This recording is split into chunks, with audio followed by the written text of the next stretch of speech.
The EU has been warned they must consider a proposal from Spain suggesting the bloc invest more than €1.5 trillion £1.3 trillion to salvage economies the coronavirus has damaged if they want the bloc to continue floating. The European Union has come under fire over the perceived slow response in helping member states ravaged by the coronavirus protect their economies. Financial leaders from the 27 countries will be asked to consider proposals from Spain for a €1.5 trillion £1.3 trillion investment package to rebuild worst-hit economies.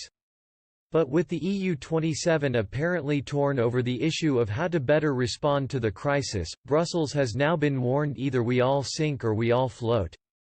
Spanish Foreign Affairs Minister Arantxa González Laya defended her government's proposals, insisting the plan would give the EU a chance to maintain a strong position on the international stage at the end of the crisis. Speaking to Euronews, Ms. González Laya said, "Spain wants everybody to float, for sure, and this is why what we have done is what every country who wants to help build consensus in Europe would do. We put a fiscal proposal on the table, a proposal that is responsible, it builds on existing mechanisms, it's ambitious." She continued, "What we will have is a huge recovery ahead of us given the damage COVID is causing. But it's also a response that will give us the means that we want to keep Europe as a strong player not only on the world economy but also in world foreign and political affairs." At the last Eurogroup meeting held in Brussels earlier this month, Eurozone members appeared to partially bridge the gap created by the outbreak after richer northern states rejected suggestions of issuing common debt to help struggling countries. The bloc agreed to reform the European Stability Mechanism (ESM) to keep conditions imposed on countries requesting support to a minimum, thus freeing up €240 billion £211 billion to guarantee spending.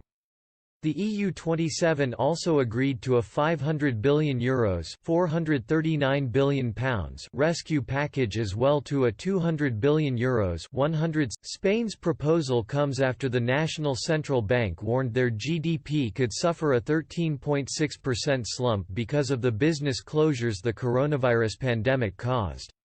And UniCredit Group chief economist Eric Nielsen warned the forecast by the Bank of Spain could still be quite optimistic compared to his. Speaking to Bloomberg, Mr. Nielsen said, "Our forecast for Spain this year is -15% and about the same for Italy. This is the story of countries in southern Europe that are very dependent on the tourism sector.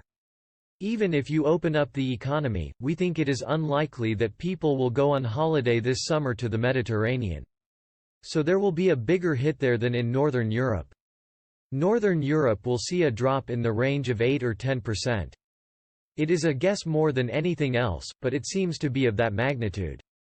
Spain and Italy are the second and third worst-hit members of the Eurozone, with both countries now facing the looming threat of recession in addition to pre-existing economic struggles left over from the 2008